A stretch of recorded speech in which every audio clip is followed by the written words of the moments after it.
は、ことすです。今日はモチーフ編みのミニバッグを編んでいきます。よろしくお願いします。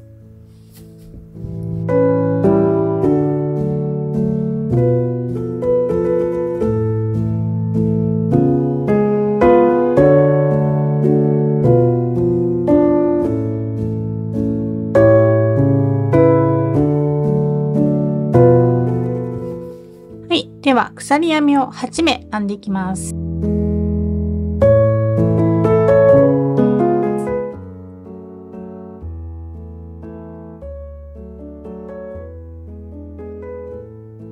1、2、3、4、5、6、7、はい、8目。8目編めたら、最初のこの鎖編みですね。この鎖編みの裏山ですね。裏山。ここですね。ここに針を入れて、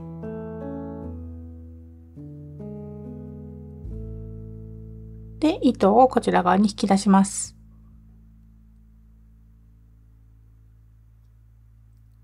で、そのまま糸を引き抜きます。はい。そしたらね、ここから、この輪の中に、細編みと鎖編みを5目、細編みと鎖編みを5目を繰り返しながら編み入れていきます。まず一つ鎖で立ち上がります。で、ここに、このまま細編みを編みます。はい。で、編めましたら、このまま鎖編みを5目。1、2、3、4、5。5目編めたら、またこの作った輪の中に針を入れて、ここに細編みを1つ編みます。でね、その時に今私この糸端をね、編みくるみながら編んでいます。ね。また、1、2、3、4、5。鎖編みを5目。そして、細編みを編みます。はい。これを続けて1周編みます。全部で8、このね、この輪が、こういう輪が8個できるまで編んでいきます。ここが1、2、3、4、5、6、7。7つね、こういう、花びらみたいなものが編めました。はい。そしたらね、あと1個ですね。今、ここ、細編みを入れたので、また、1、2、3、4、5、5目編んだら、一番最初の細編みですね。ここ。細編みの頭に針を入れて、ここに引き抜きをします。はい。これで、作り目と1段目終わりました。はい。そしたらね、次は2段目に移ります。まず引き抜きをしました。で、ここまでね、行きたいので、2回引き抜きを行います。まず、このね、このすぐ隣のこの花びらのスペースに針を入れて、ここにまず1つ目引き抜き、で、もう1個引き抜き2回しました。はい。そしたらここから始めます。鎖編みを4目編みます。1、2、3、4。はい。編めましたら、このスペースに長編みを編み入れます。1個長編みです。長編み。はい。そしたら、1つ鎖を編んで、で、今度また隣のね、このスペースに、長編み、鎖1つ、もう一度同じ目に長編みを編み入れます。はい。で、1つ鎖を編んで、はい、また隣ですね。隣のスペースに長編み、鎖1目、長編みと、このね、鎖編みで作ったスペースに即に編み入れます。それを続けてね、最後、ここのスペースまで編み進めていきます。はい。ではね、ここ、最後のスペースです。ここにも、長編み、鎖1目、長編みを編んだら、鎖を1つ編んで、で、一番最初のこのね、鎖4目編んだと思うんですが、鎖4目の下から3目目ですね。1、2、3、1、2、3、3目目に針を入れて、で、引き抜いて、はい。これでね、2段目終わりました。はい。ただ次はね、3段目に入ります。はい、3段目です。1、2、3、3個鎖編みを編んだら、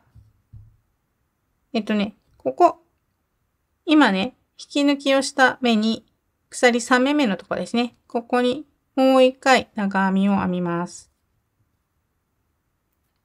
長編み。はい。そしたらね、鎖2目。2目編んだら、隣の長編みの頭に長編みを2個編み入れます。まずは1個。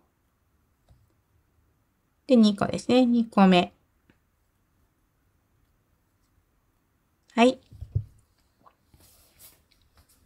そしたらですね、次は1つ鎖を編んで、で、このまた隣のね、この長編み、V の字になっている長編みの頭に2目ずつ長編みを編み入れて、間に、鎖編みを2目編み入れます。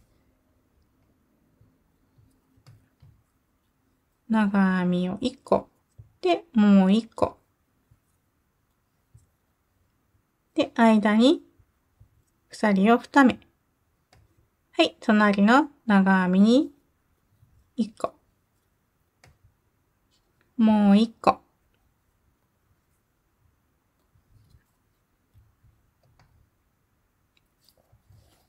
はい。そしたら、1目鎖を編んで、隣に移ります。はい。これを繰り返して、1周編みます。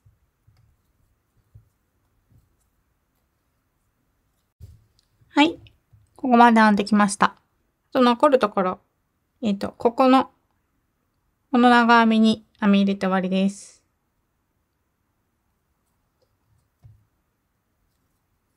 1つ、2つ、編んだら2個鎖、1つ、2つ、長編みを編んだら1つ鎖を編んで終わりです。はい。そしたら1周したので、またね、この最初のこの鎖編み、3目の3目目ですね。1、2、3目目。ここに針を入れて、ここに引き抜きます。はい。はい、4段目です。3目鎖で立ち上がります。で、立ち上がりましたら、今度はね、長編み1目に対して1つずつ編み入れていきます。長編みを編み入れていきます。まず1個。鎖編みを編んで、この上は鎖編み。で、次の目は長編みです。そしたら先ほどはね、長編みを編んだら2目鎖編みましたけど、次は3目です。1、2、3。で、編んだら、長編みの頭に長編み。で、もう一つ、隣の長編みの頭に長編み。で、先ほどはね、この塊と、この塊の間は、鎖目1目編んで開けてましたけど、今度2目です。1、2、2目鎖を編んで、隣のまたね、長編みに移ります。長編み、長編み、鎖3目、はい、長編み、長編み、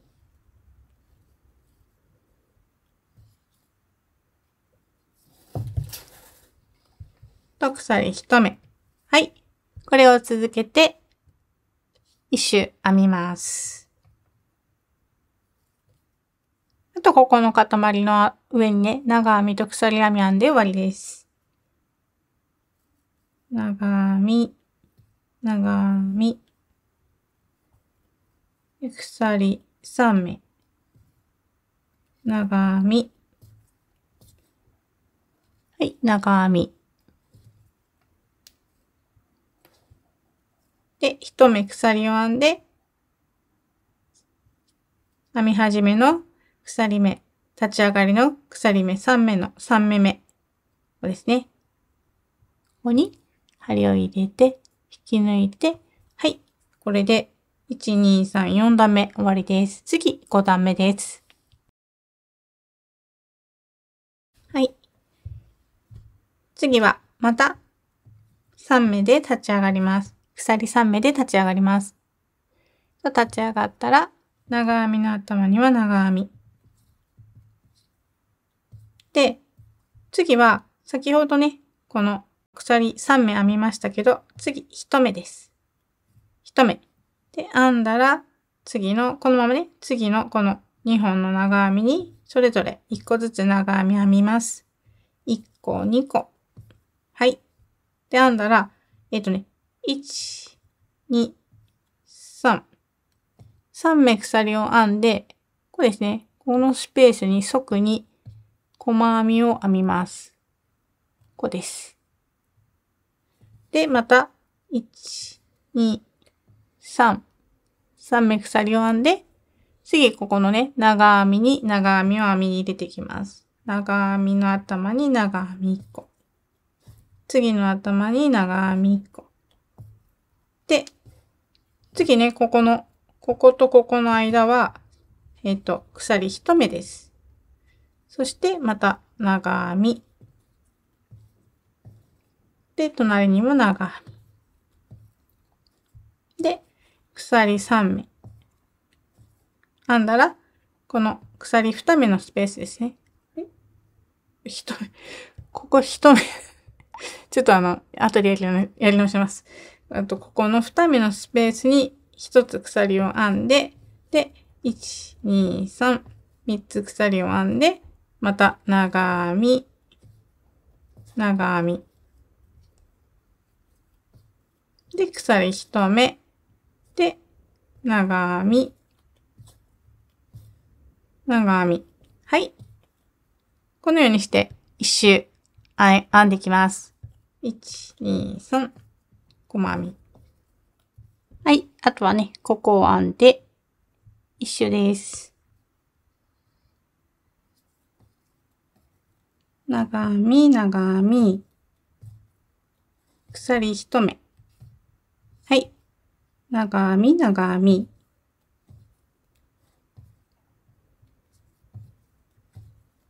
鎖3目。1、2、3。細編み。1、2、3。鎖編み。はい。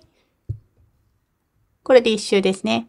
で、またね、この立ち上がりの鎖3目の3目目に引き抜いて終わりです。はい。これで5段目が終わりました。次6段目です。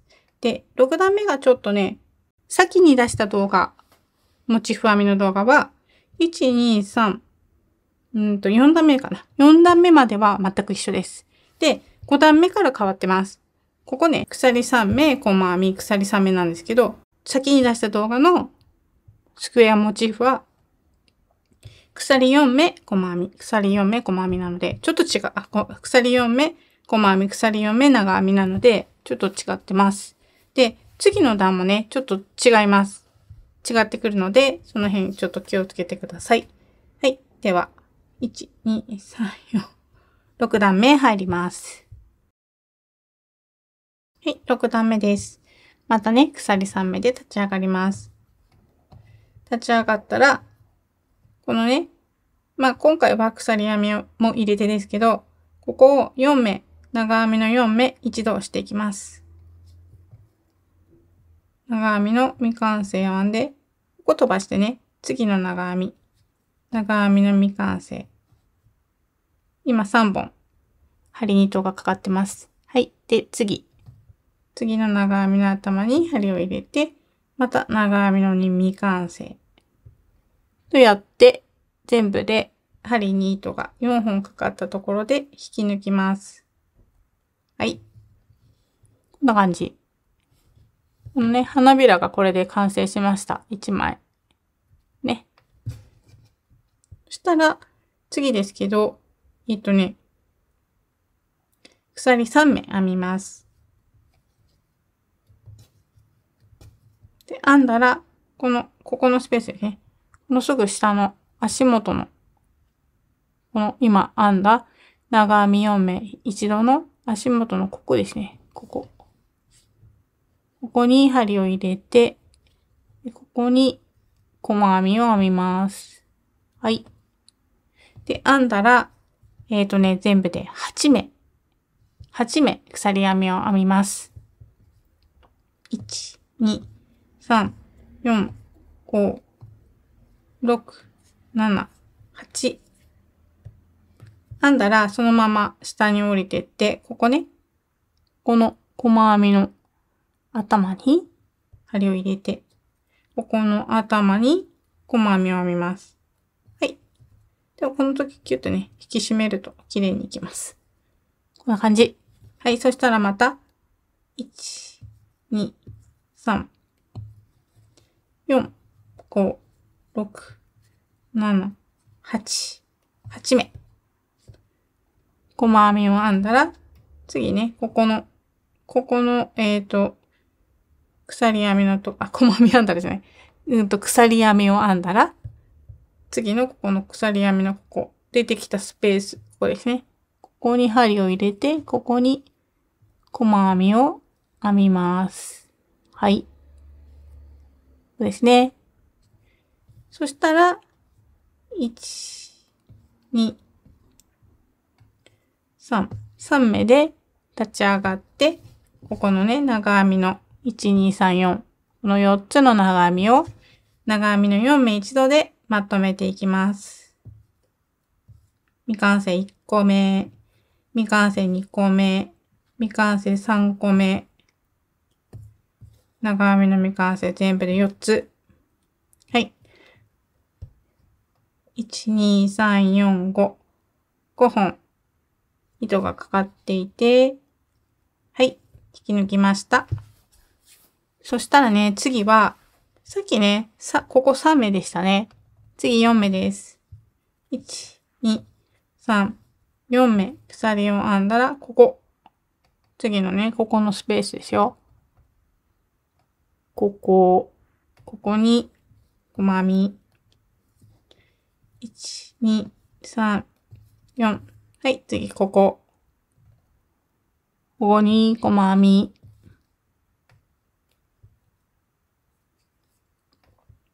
はい。1、2、3、4。で、ここの4つの長編みに、長編みの4目一度していきます。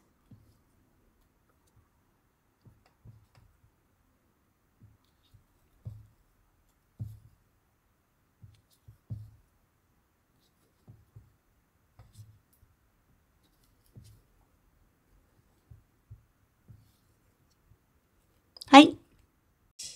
2、3。3つ鎖を編んで、細編み、鎖編み8目。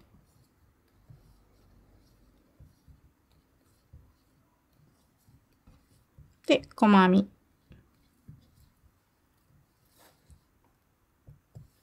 鎖編み8目。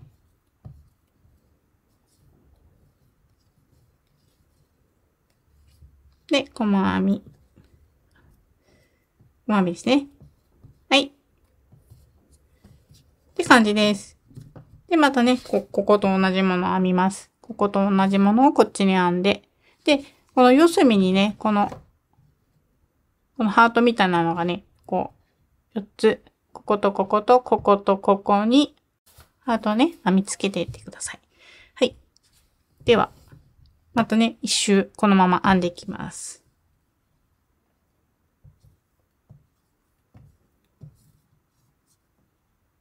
はい。今ね、このハートが1、2、3、4個編めて、で、この4目一度編んだところです。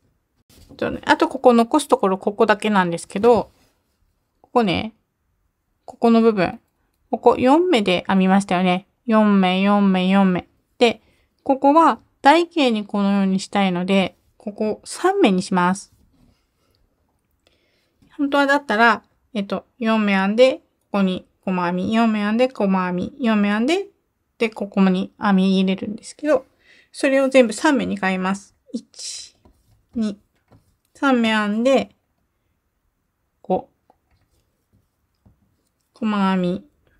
で、1、2、3目編んで、次のね、ここの鎖編みのところに、細編み。で、1、2、3目編んで、一番最初のこのね、ここ、一番最初の鎖3目で、これが長編み3目一度して、で、頭ね、ここに入れないで、こっちに入れた方が綺麗にいくので、ここですね、ここ。これ、ここに引き抜きます。はい。で、これで、これで、1、2、3、4、5、6段。6段目編み終わりました。見えます？ここにこう、8枚の花びらがこう浮かんできてると思うんですけど、はい。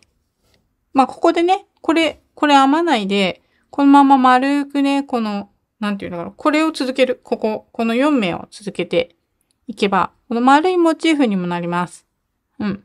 四角じゃなくてね、丸がいいっていう方、このモチーフ編みをね、使いたいっていう方は、この最後ね、このなんだっけ、このハートみたいなのを編まないで、で、ここをこう、ここで編み方ですね。この4目編んでっていうのを全部の、ここの、全部にもうちょっと何言ってんの全部にこう編み入れればね、丸になります。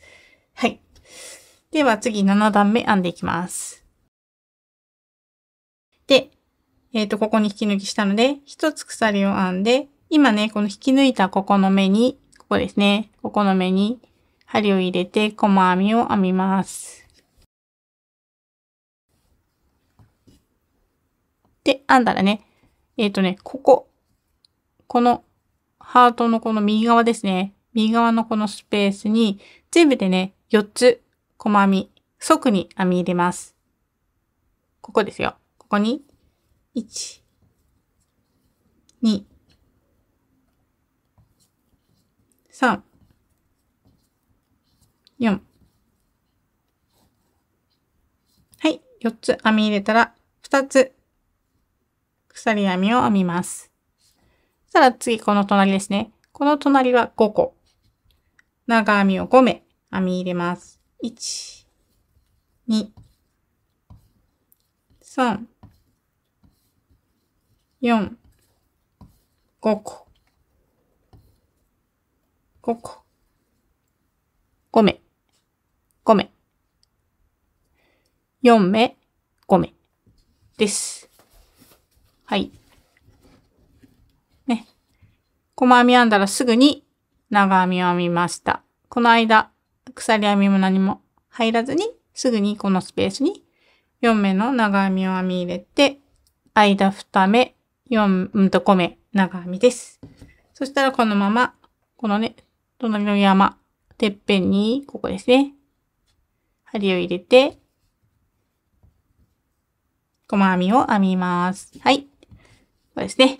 で、こんな感じになっています。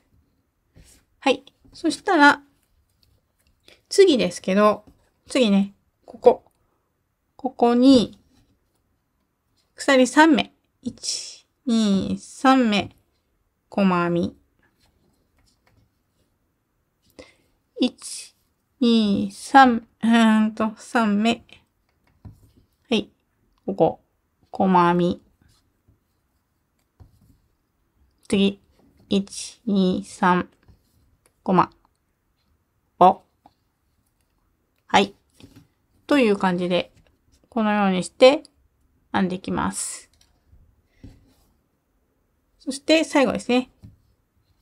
1、2、3目編んだら、この小山のてっぺんに、はい、針を入れます。こっちですよ。こっち。ここ。こっちにね、入れたくなる気持ちになるんですけど、これね、鎖編みなんですよね。フェイント。こっちです。こっちですよ。こっちに、細編み。ただね、こういう風になっちゃうので、これがね、こう。なので、これをちょっとこっち側に寄せると、均等になりますので。ね。こんな感じで。じゃあ次です。次、ここね。ここ。次のね、ここを台形の、上底にしたいんですよね。こっちの面を台形の上底にしたい。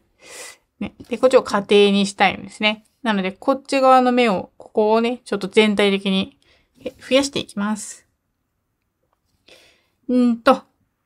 ここにもね、長編みを入れるんですけど、こことここ、6目ずつ編み入れていきます。このまま針に糸をかけて、ここに、1、2、はい、最後6目。そしたらね、次ね、1、2、3目。この隣も6目。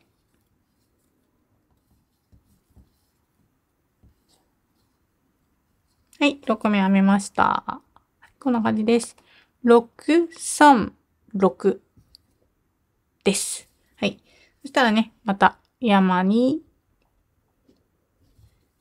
細編み。はい。そしたら、4目です。次はね、4目で鎖編みを編みます。1、2、3、4目。細編み。1、2、3、4、細編み。1、2、3、4、細編み。はい。1、2、3、4。はい。お山のてっぺんに細編み1つです。こんな感じ。そしたらちょっと、これちょっとね、均等にいたします。こんな感じ。そしたらね、ここも6目6目。長編み6目6目。1、5、6。はい、6目。鎖3。そしたら、また、1、2、3、4、5、6。はい。編めました。はい。そしたら、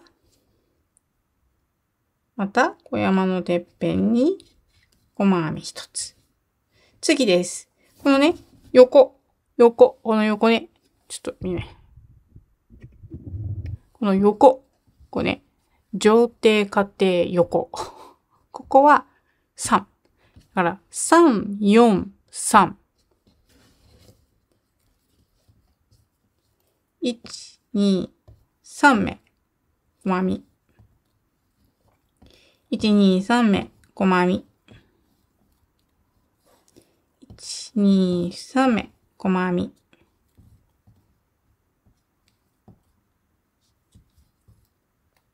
はい。で、最後です。1、2、3目細編みのお山のてっぺん、バッテン印、愛用。はい。これをね、ちょっと、はい。こんな感じです。で、ここ最後のこの端っこ、角ですね。角。5目。5目。鎖2つ。1、2、4つ。次、ここね。4つ。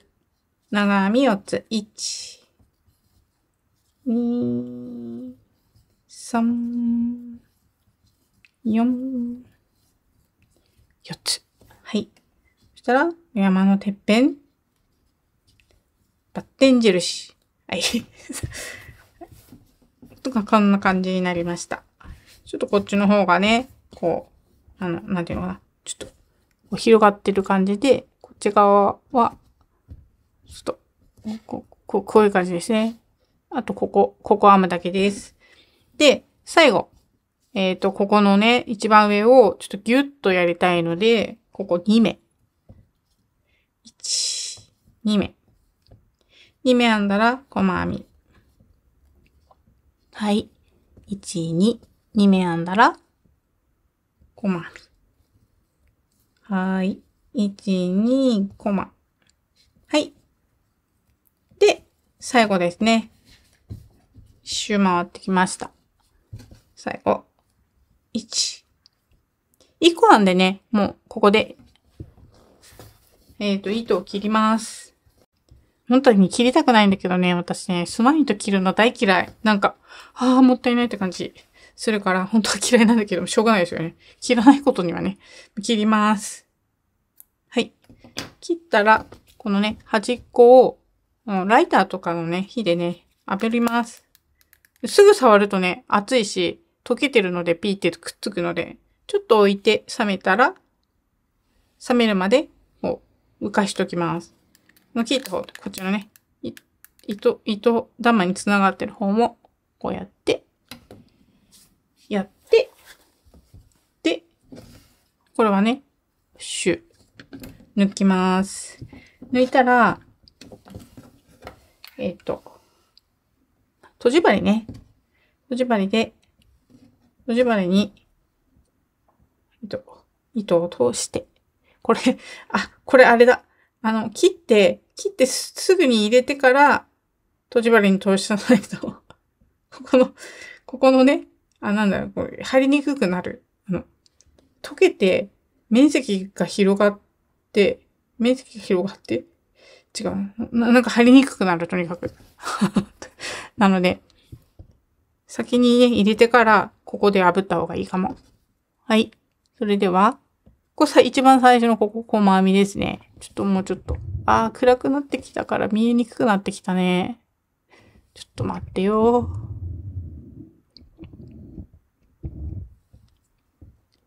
はい。ここ、最初の細編みです。このようにね、チェーンつなぎしていきます。こうね。やって、こうね。戻してあげます。はい。戻ったかな？ちょっと整えて、これね、こんな感じで整ったら、このまま裏にね、糸始末をね、してしまいます。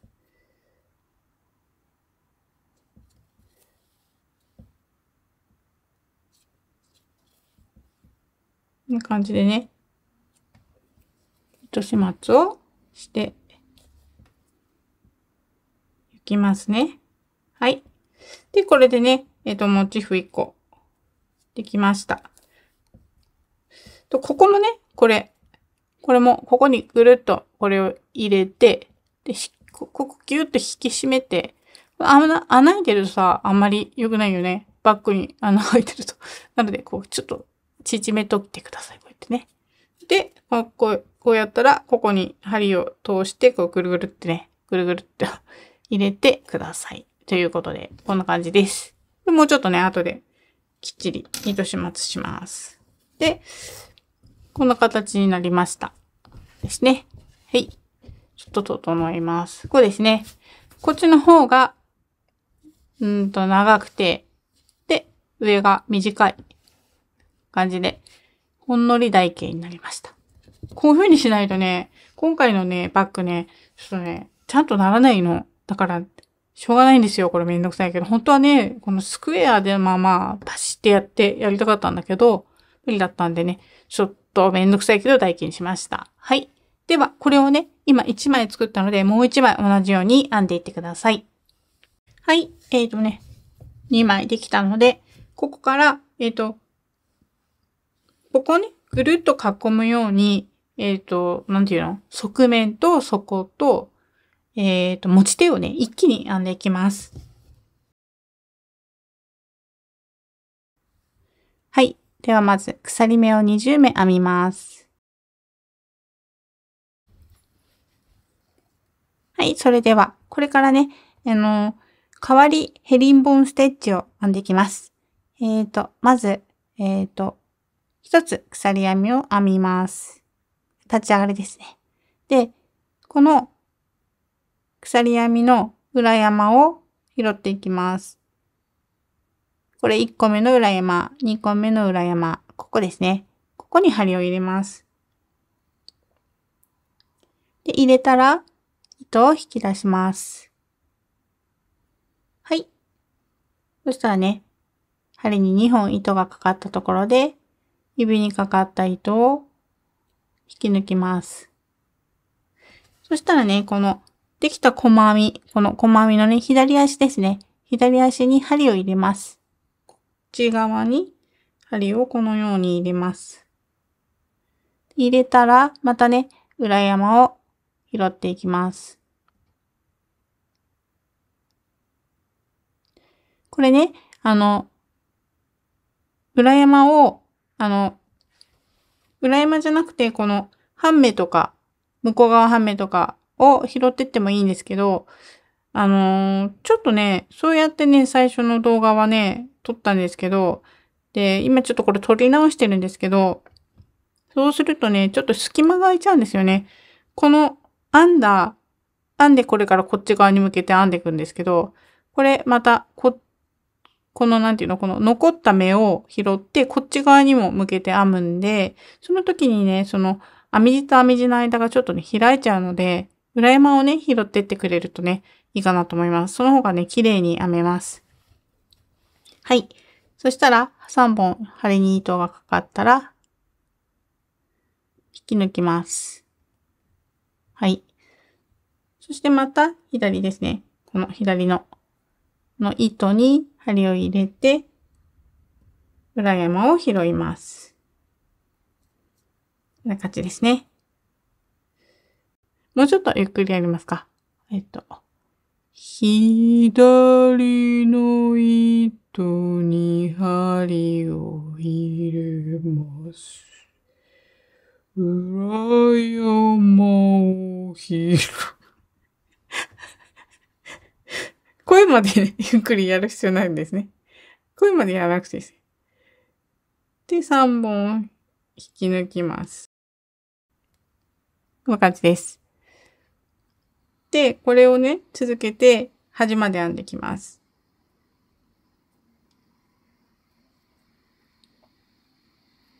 このね、一番最初のここの目ですね。これ。ここと、この辺をちょっと混同しちゃうので、これ立ち上がりですね。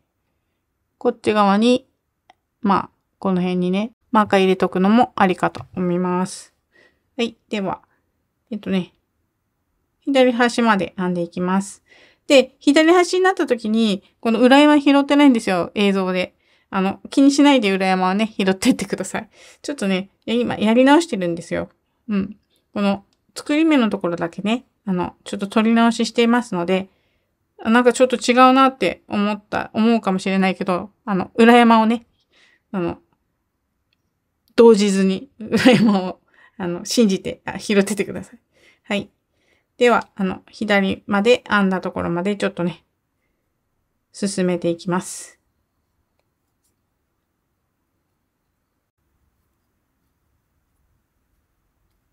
はい。そしたらね、ここ一番最後の端ですね。端になります。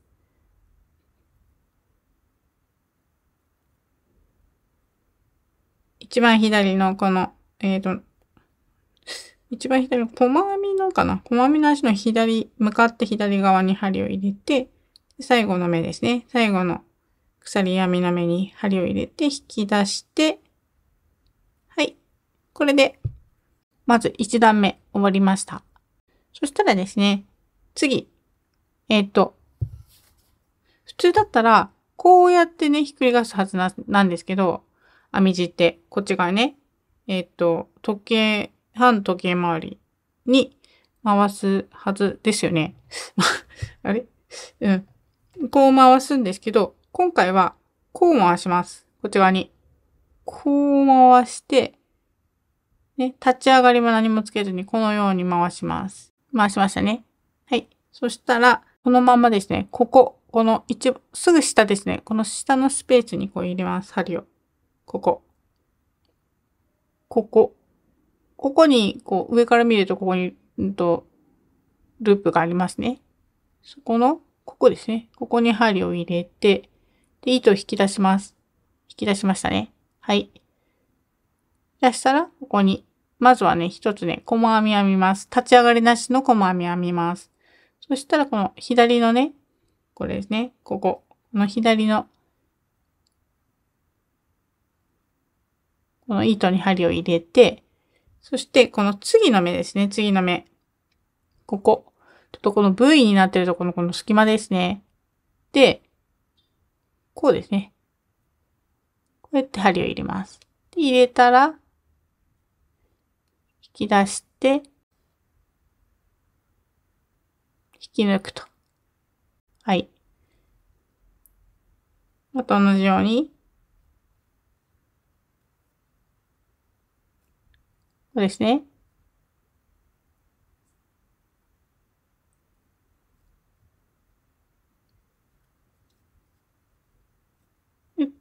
こんな感じです。これをね、繰り返して、端まで編んでいきます。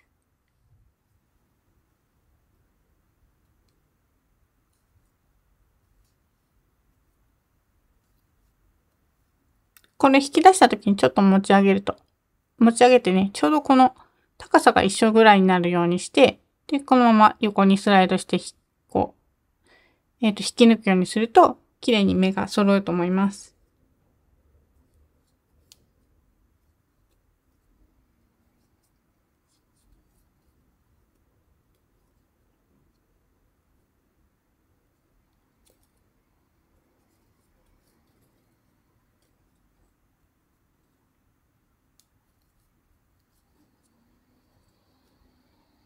はい。で、ここ最後ですね。端です。端もしっかり編みます。ちょっとね、見えにくいですけど、これですね。これ。上から見るとこういう風になってますね。ここもしっかり忘れずに編みます。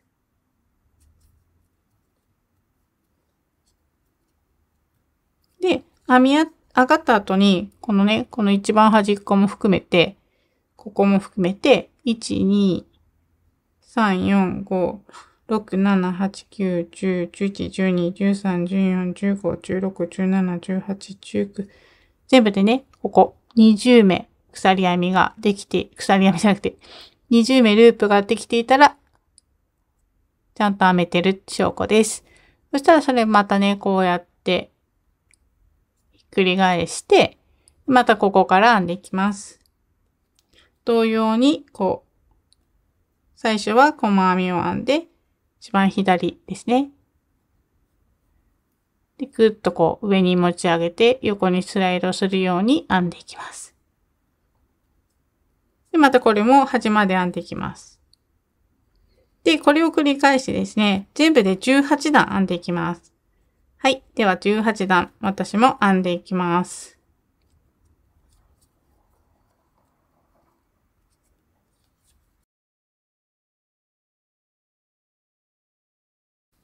はい。18段編んできました。全部で、右端8回、左端8回と、減らし目をして、最終的にね、この目が4目になるまで編んでいきます。はい。では、減らし方ですけど、この両端で減らすんですけど、一番端っこを減らすんじゃなくて、端から2目目、1目内側に入ったところで減らし目をしていきます。はい。では、まずは今まで通り、普通にここに細編みを編みます。立ち上がりなしの細編みですね。を編みます。はい。次、減らし目します。1目減らし目です。ここにね、針を入れたら、まずは隣のこの目に針を入れて引き出します。1個引き出しました。で、このまま、この未完成のまま、また隣に針を入れて、で、引き出します。はい。で、針に糸がね、4本かかったところで引き抜きます。はい。これでね、1つ減らし目できました。そしたらまたね、この端っこに向けて編んでいきます。端っこは、3目残したところまで編んでいきます。ここ1目ね。ここ。見えにくいですけど、ここもね、ここも1目ですので、1目、1、2、3。この3つの目を残したここまで編んでいきます。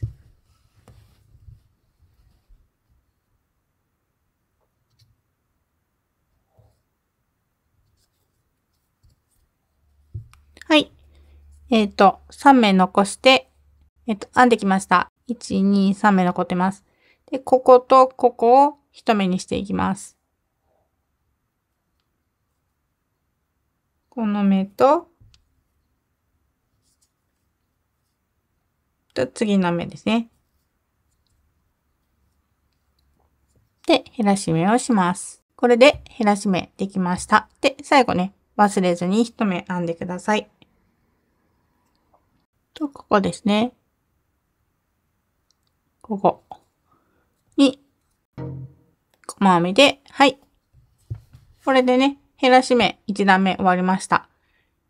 これ全部で18目になってると思います。で、ちょっとね、忘れないように、こう、マーカーをね、マーカーをつけておくと、あ、ここで減らし目したんだなってわかるので、つけておくとね、間違いなくていいかなと思います。はい。そしたら、3段、このまま普通に編んでいきます。今まで通りですね。今まで通り普通に3段編んでいってください。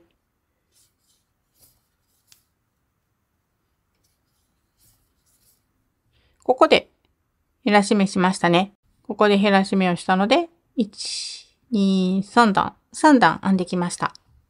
で、今編み終わった状態です。で、ここでひっくり返します。で、次、4段目ですね。ここで減らし目して、3段で、今4段目編みます。で、この4段目で減らし目を両側でしていきます。また先ほどのように、まずは、細編み、立ち上がりなしの細編みを編んだら、この1目内側で、細編みの2目一度押して、1つ減らし目をします。はい。で、またね、こっちのこの端っこまで行きます。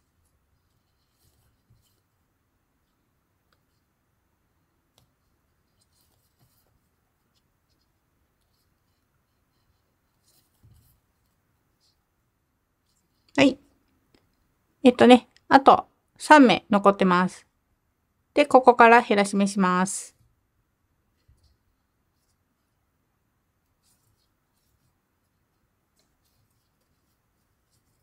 はい。減らし目をして、最後ね、しっかり端っこも編みます。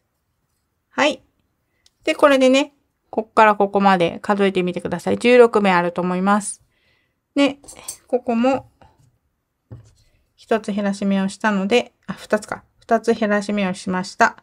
という印をつけておくと、次はね、何段目かなというのが分かりやすいので、はい。で、編んでいきます。で、またね、同じように、3段編んで、このまま、減らし目なし3段編んで、で、4段目で、両側で、両端でね、両端1目内側で、減らし目をします。で、2目ずつ減らしていって、最終的に4目になるところまで編んでいきます。はい。マーカーがついているところで減らし目をしてきましたので、ここでね、7回減らし目をして、今、6目ですね。6目にまで減らしてきました。ここで6目にして、3段編んだところです。で、これでね、最後の8回目の、減らし目になります。で、ここでも減らし目をしていきます。最後のね、減らし目です。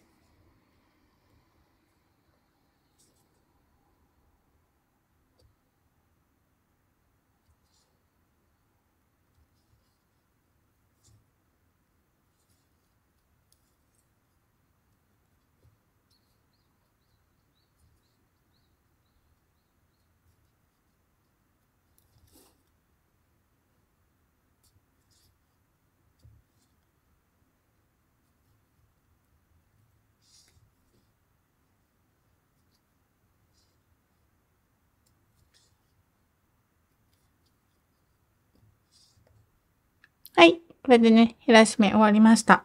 全部でね、4目になってると思います。ね。はい。1、2、3、4目ですね。はい。これで、減らし目終わりました。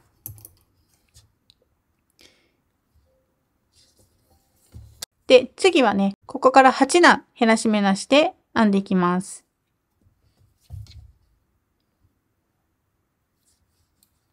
またね、今まで通り、この変わりヘリンボーンステッチを編んでいきます。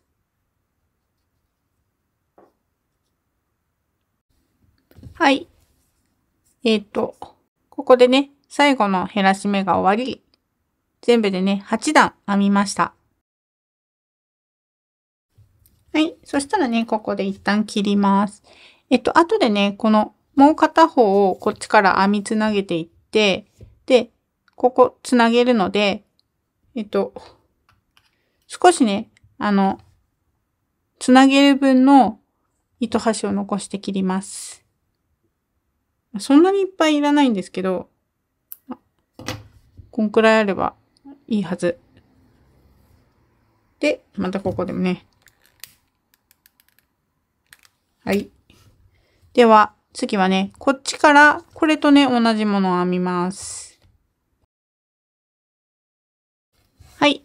では、この糸端を右にして、こちら側から編んでいきます。まあ、こっちからね、こっちから編んでもいいんですけど、後で、作業しやすいように、位置がわかりやすいように、こっちから編んでいただけるといいかなと思います。で、こっちから、この一番最初ですね、ここの20目の、この一番端っこの、この最初の作り目の向こう側ですね。ここ。ここから始めます。ここにね、糸をつけて、立ち上がって、編みます。まずは、細編みですね。細編み。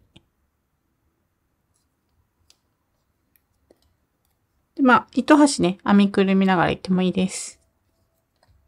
で、まず細編みしたら、今まで通り変わりヘリボンステッチを編んでいきます。足を片方だけ、左ですね。左の足に針を入れて、で、このね、そうですね。この作り目の編み入れた反対側のところに針を入れて、編みます。はい。では、これをね、これを続けてね、ここから、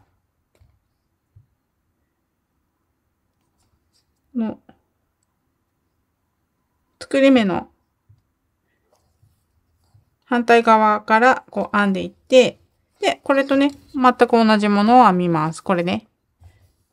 これと全く同じものをここから編んでいきます。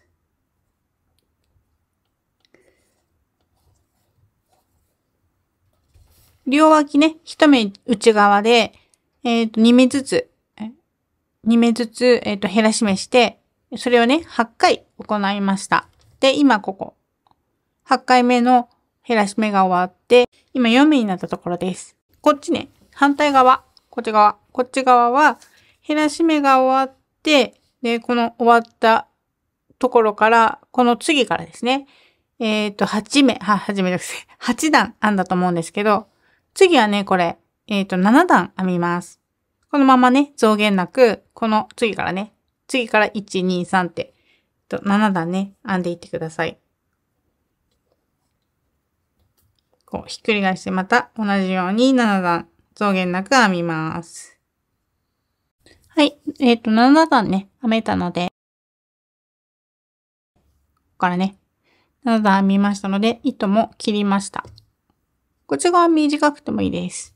そしたらね、次は、この、今編んだね、これ側面と底に相当するものなんですけど、これね、こういう、ここでこうつなげるんですけど、これと、先に編んだこのモチーフ、これをここにね、つなげていくんですが、こうやってね。で、これを編みつなげていくことになるんですけど、その編みつなげる位置ですね。が、ちょっとね、一番ね、そこがめんどくさい。編みつなげるね、作業が一番めんどくさいんですけど、それをこれからやっていきます。はい。そしたらね、じゃあね、どうしようかな。こっちの、ここのね、短い方ですね。こっちですね。こっちか。この短い方。ここが2目のところですね。ここ2目ですね。この鎖編みが、ここですね。この角のところ、ちょうど角のところが2目ずつ編まれてます。で、こっちがね、下の方は3目ですね。はい。で、これが上です。上の方にこの糸端が来てると思います。編みつなげる位置は、こちらです。で、こういう風にね、細編みと鎖編みでつなげていきます。位置はね、モチーフ編みの方の位置はそんな感じです。で、問題はね、こちらなんですけど、こっちはね、マーカーとかで印をつけてわかりやすく、していきます。まずね、ここ、ちょうど真ん中があると思うんですけど、ここですね。これ。こっちがね、表です。表はね、ちょうどここから始まったんですけど、ここからこう、左右に分けて、上下に分けて編んでいったんですけど、ちょうどね、この表目ですね。このヘリボンステッチの表目が、こう、どっちもこうなっています。ちょうどここね。で、ヘリボンステッチのこれ裏目ですね。もうちょっとこうね、近づきます。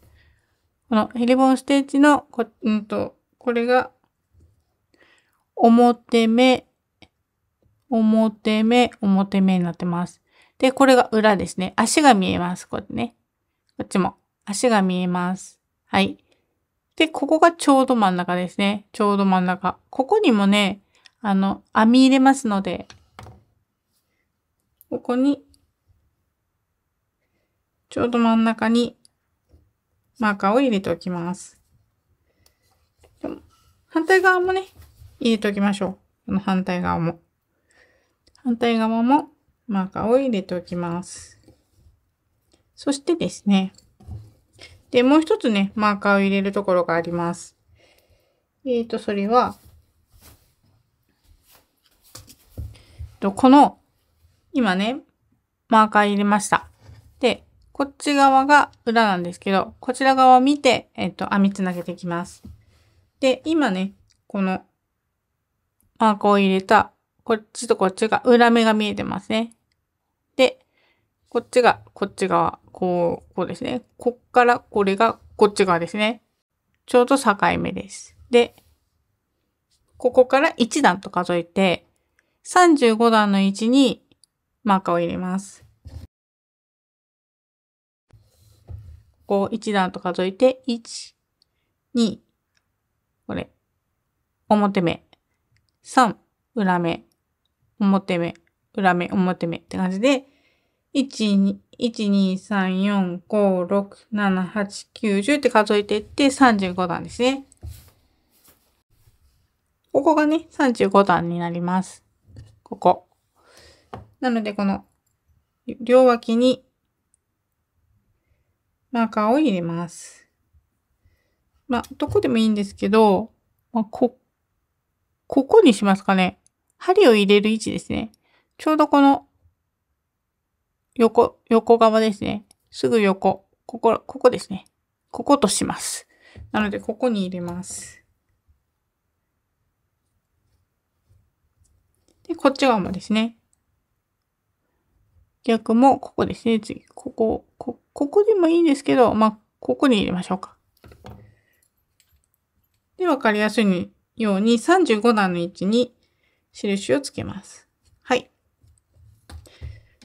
で、反対側もですね、つけといてください。35段のうちの35段目に両脇にマーカーを入れます。はい。で、こうやってね、マーカーで位置を決めたら、早速ね、編みつなげていきます。中表で編みつなげていきます。なので、どっちもね、こう、裏を見て、これ裏です。これ表、裏。で、こっちもね、裏ですね。このちょうど真ん中のところが、裏目のね、細編みの足が見えてる方が裏です。はい。そして、この短い方ですね。糸端が出てる方が短い方です。短い方をセンターが先細りしていってる方に対して、こう平行になるようにこう、つなげます。このように位置にしたら、ここから始めます。ここですね。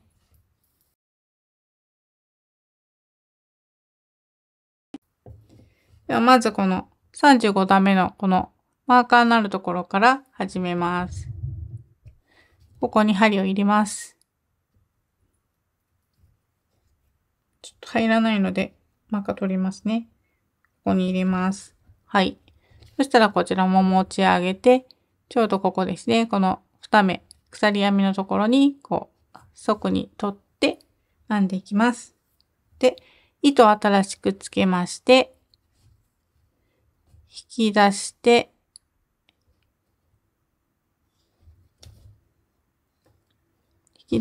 一つ立ち上がって、で、細編みをね、こっちと向こう側いっぺんにね、こっち側もこう編みつなげていきます。細編み。はい。そしたら、二つ鎖を編んで、で、先ほどね、お見せしました図の通りに入れていきます。そしてこっちのね、入れるところはですね、常に一段飛ばしで入れていきます。この裏目ですね。一段飛ばし、この細編みのね、この足が見えているところ、ここは入れないで、ここは入れないで、ここと一段飛ばし。細編みのね、裏目めがけて針を入れていきます。二つ鎖を編んだら、今度ここですね。ここと、あと図の通りに、ここですね。図の通りに入れていきます。針を。そして、細編みを一緒に編んでしまいます。編みくるんでいきます。で、二つ鎖で移動して、次はこの一段飛ばして、ここですね。細編みの裏目をめがけて、脇にこう針を入れて、で、次の指定した、位置にですね、モチーフ編みの位置に針を入れて、一緒に編みくるみます。はい。で、このようにして、ここまでちょっと編んできます。ここがちょっとね、編み方が、ここの針を入れるところがちょっと変わってくるので、ちょうど真ん中のところまで編み図を見ながら、一段飛ばし、編みつなげていってください。はい。今ね、ここまで編みつなげてきました。ちょうどここ真ん中の、ここが、真ん中の両端の細編みの足ですね。で、それの一段上ですね。一段飛ばして上ですね。ここまで編んできました。で、ここの時点で、モチーフの方はここに針が入っています。ここですね。ここ今編んだばっかりです。で、次ですけど、次はここですね。こことですね、このちょうど、このマーカーの入っている、ちょうど真ん中ですね。ここは編まないで、今まで足にずっとね、足の横に入れてきましたけど、ここは飛ばします。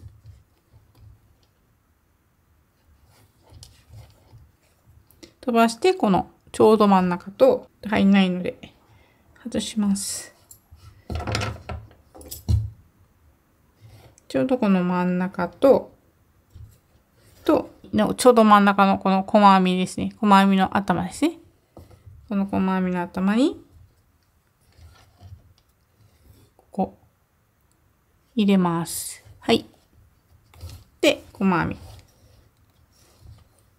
で、あとはまたね、戻って、来た道と同じように逆からね、編んでいきます。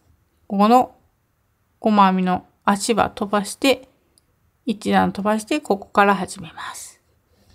ここから次のここですね。ここに1個、ここに2個ですね。編み図通りに編んでいってください。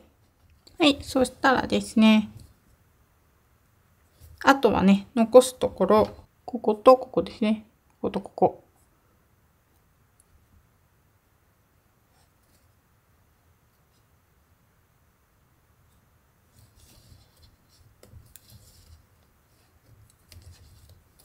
で、2つ鎖を編んで、このね、マーカーが入っているところに入れて、最後のこの鎖2目のところに、側に編みます。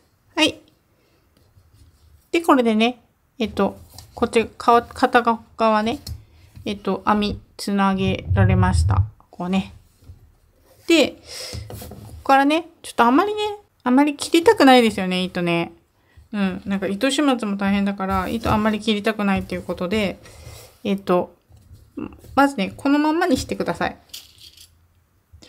まずこのままね、編みかけの状態で、この辺にこうマーカー入れておけば、絶対にこう、ほどけないので、ここにちょっとこのまんまにして、ここね、先につなぎます。このまんまにして、ここをつなぎます。で、つなぎ方は、ここはもう適当で。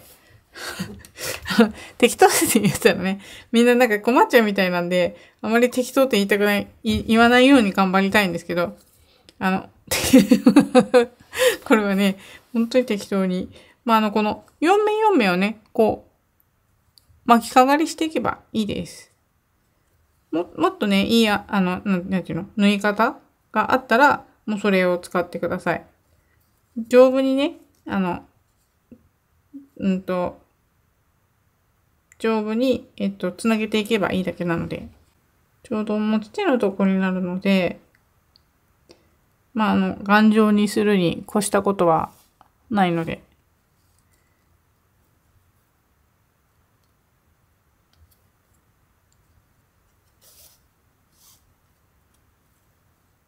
あとはね、これ、いろんなところに、糸端をね、忍ばせて、いけば大丈夫だと思います。こっちもね、同じように、ちょっと、これで巻きかがりながらこっちも、糸始末ですね。ちょっと長かったな。こんなにいらなかった。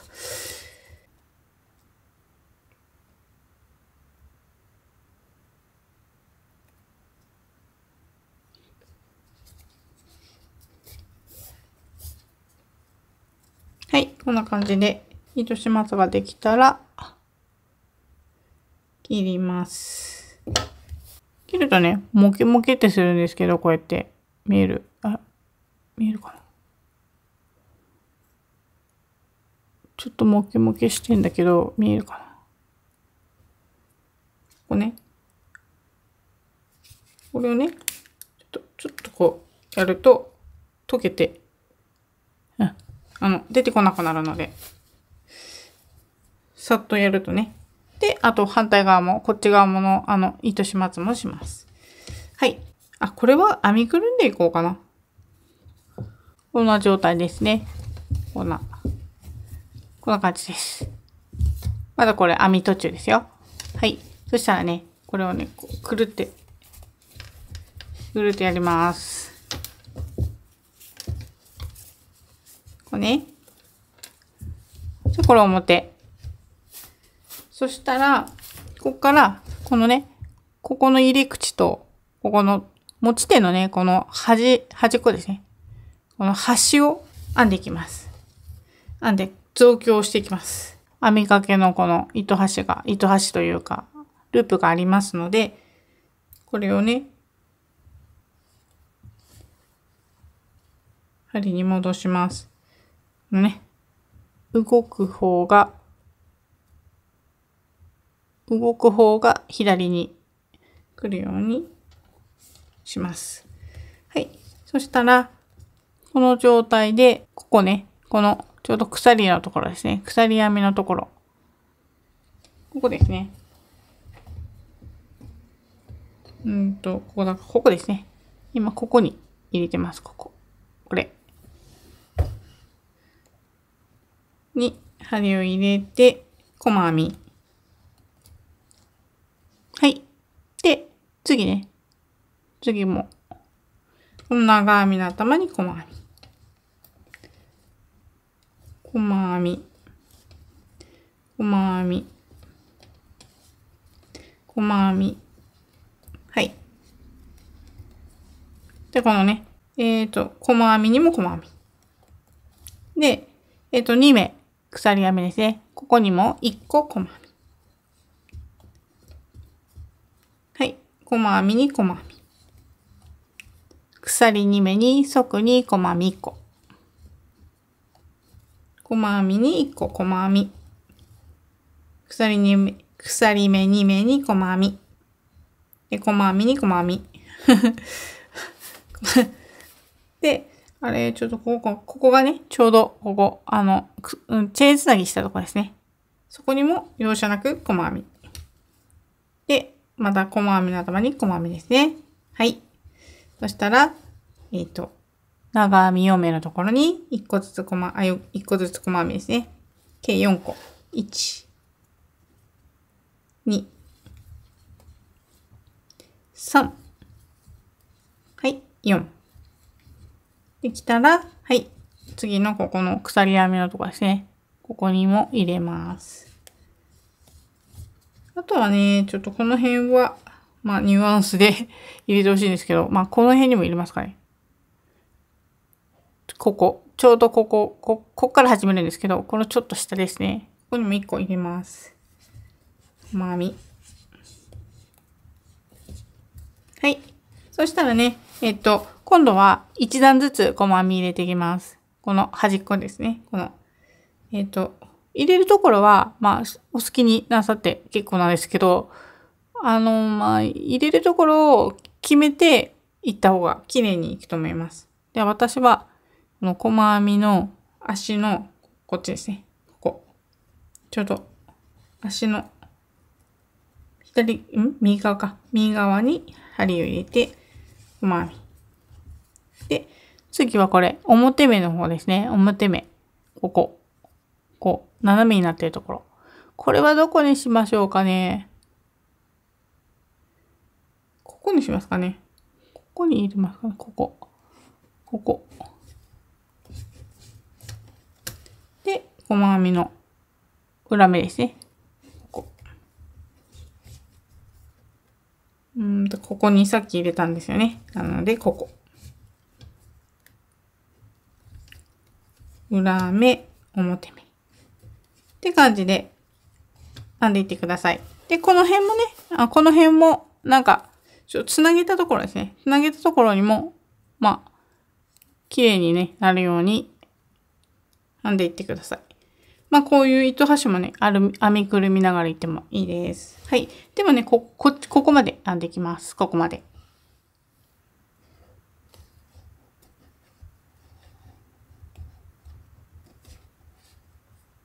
で、ここ最後ですね。ここで、最後の一目となります。はい。そして、ここ最初の細編みですね。これね。最初の細編み。で、ここに針を入れて、ここにね、引き抜きをします。引き抜き。はい。で、引き抜きしたら、一つ立ち上がって、で、もう一回ね、同じ目に引き抜きします。はい。で、また一つ鎖編みを編みます。一つ鎖。で、隣のね、細編みですね。次、隣の細編みにまた引き抜きです。引き抜き編みをします。鎖編み、隣に引き抜き。引き抜き。鎖編み、隣に引き抜き。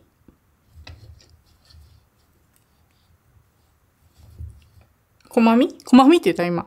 違う。鎖編み、隣の細編みに引き抜き。鎖編み、引き抜きを繰り返して端までいきます。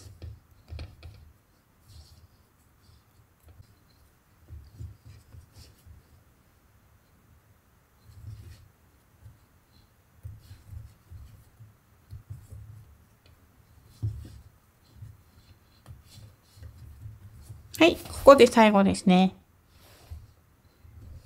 に引き抜いて、はい、これで、糸を切ります。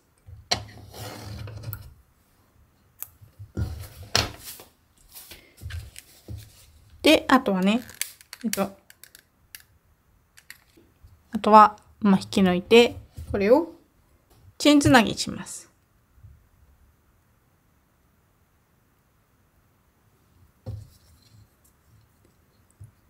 次の細編みですね。ここに針を入れて、で、チェーンつなぎで。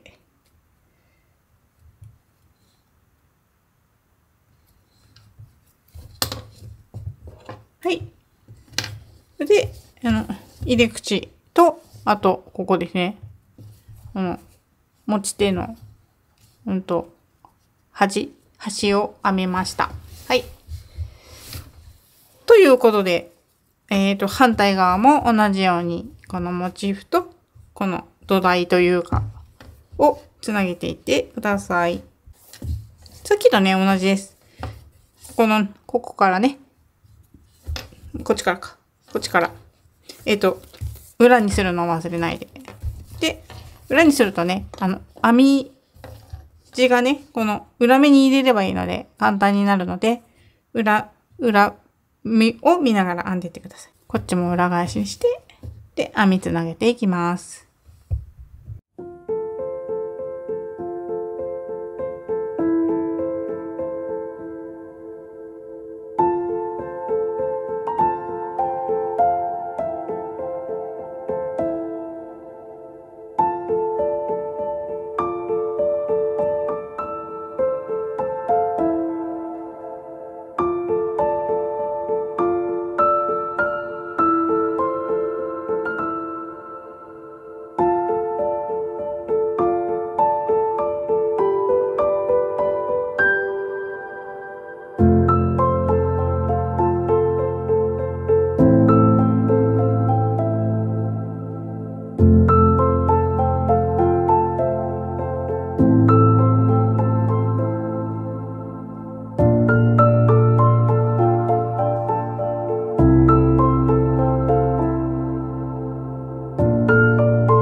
はい、完成しました。こちら。ちょっとね、小さめの、コロンとしたね、スワ糸で編んでるから、形がね、あんま崩れないですよね。コロンとした可愛いパックになったと思います。なんかこんな感じで、入り口ちょっと狭いんですけどね、小さなものをね、お財布とか入れて、ちょっとした、お出かけとか、ちょっとしたお散歩とか、ね、に、持っていけるんじゃないかと思います。ではサイズです。ね。幅が大体ですよ。だいたいですけど22センチの15センチで、持ち手がだいたいですけど24センチぐらいです。そこが10センチぐらいですかねになってます。こちらはね冒頭で糸の紹介しました。で他にもね編みました。これはコーンシルクです。これはね眉玉バッグって前に編んだんですけど、前に編んで動画にしてあるんですけど、それの残りで編みました。はい。だいたいね 250g あるので、これね1つのこのスワイトで2つ作れるような感じですね。でこれはモスグリーンです。そしてまだあって、でこれがねチョコレートです。これが麻紐で作りました。国用の麻紐です。これですけどね、これね1玉とちょぼっとね1玉とちょこっと使ったんですよ。だからこれ2つ目ね、2巻き目なんですよ。でもちょこっとしか使わなかったんですけど、編み方レシピ通りにここ20目で作り目作っていったんですけど、これをね18目にすると多分1玉というか1巻きで足りると思います。これはねちょっとねここのモチーフの部分が手直しする前に作ったやつなので、こちらもねちょっと自分用にします。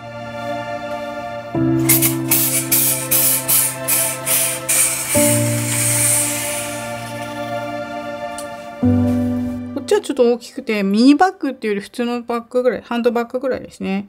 27センチ、深さが、20センチですね。で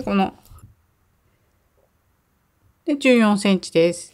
でこの持ち手はね皆さんのお好みで、ここの増減なく編むところで、調整してくれればいいかと思います。33センチあります。はい。これなんですけど、このバッグ、こうやって、ここね、ちょうどここからね、こう分けて、上下に分けて編んできたんですけど、ちょうどね、こうやってね、パコって割れるんですよ。割れるじゃなくて、こう折れるんですよね。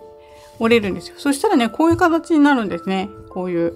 これもね、可愛いと思うんですよね。で、こうやって折って大きめのバッグに入れといて、で、ちょっとさっと取り出してミニバッグにもできるみたいな、バッグインバッグじゃないですけど、そんな感じでも使えるかと思います。このチョコレートのね、この色、ちょっと結構高級感ありますよね、こっちとこっち。すごい高級感あるなと思って。スワイトね、ほんと好き。ほんとスワイトいいと思う。もうずっとね、バッグね、全部スワイトで編みたい。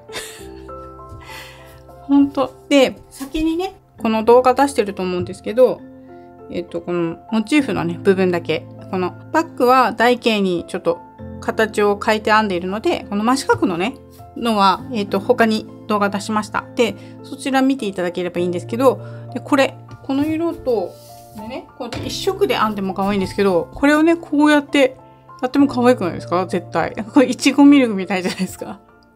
こういう風なさ、こういう風に、こことここを色変えても、可愛いんじゃないかなと思うんですけどね。どうですかね。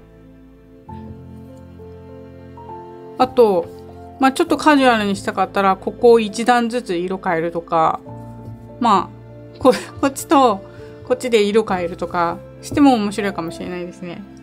色がね、ちょっと、売り切れが多いですよね。人気なのか。ね。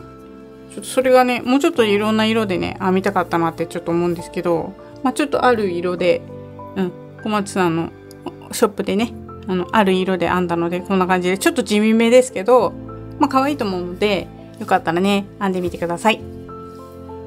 あとね、おまけ動画なんですけど、おまけ動画で映っているバッグがこっちなんですよね。こっちね、ちょっとね、まだね、未完成っていうか、これでね、本当は出そうと思ったんですよ。これで完成にしようと思ったんですけど、やっぱりね、ちょっとクオリティ低いなと思って、これ売れない、これ出品できないなと思って、このモチーフの部分をね、これはもうほんと四角のまんま、ちょっと変えたのかな、四角のまんまね、こう当てはめたんですよ。そうするとね、やっぱりね、ここの関係とここの関係で、こういう風なね、ちっちゃめのバッグを作りたかったね。長く作るんだったら、こうね、持ち手を長くするんだったら、ここ真四角でいいんですけど、こういう風に、なんていうのか、こういう風な丸っこいバッグを作りたかったら、まあ、ここのモチーフの形を変えなきゃいけなかったんですけど、これ変えてないので、思った時に、ここがね、ダラーン、ビヨーンってなるんですよ、ここがね。これで、この形で、おまけ動画の、なんかちょっと、良さそうなね、建物があるんですけど、盛岡市に。そこの、良さげなツタの葉とか絡まってるような、すごい雰囲気のあるね、素敵な、まあ、洋館みたいなところがあるんですけど、そこでね、撮影させてもらったんですけど、うん。それに使われてるのはこっちなので、ちょっと完成品ではないので、ちょっとあんまりね、格好はよろしくないですね。でもまあ、雰囲気として見ていただければいいかなと思います。ですね、私の所属している手遊び小町で、今年のね、7月の22日、23日に、神戸ハンドメイドマルシェっていうところに初出店するんですけど、まあそこにね、そこにはちょっと私行けないんですけど、すごい行きたいんですけど、めちゃくちゃ行きたかった。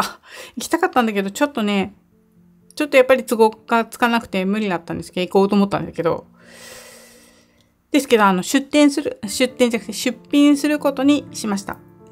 で、今回ね、スワイトであったこの形のバッグと4つとね、あと、麻紐でね、まあこれから作るんですけど、1個編みます。で、そちらのね、パックを、出品することになりましたので、もしよかったらね、お近くのお住まいの方、お立ち寄りいただけるといいかなと思います。私だけじゃなくて、すごい有名どころのね、クリエイターさんも、出品しますので、見てみてください。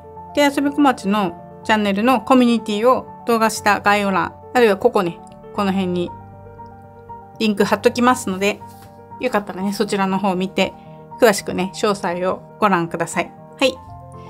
では、最後までご視聴していただきましてどうもありがとうございました。完成です。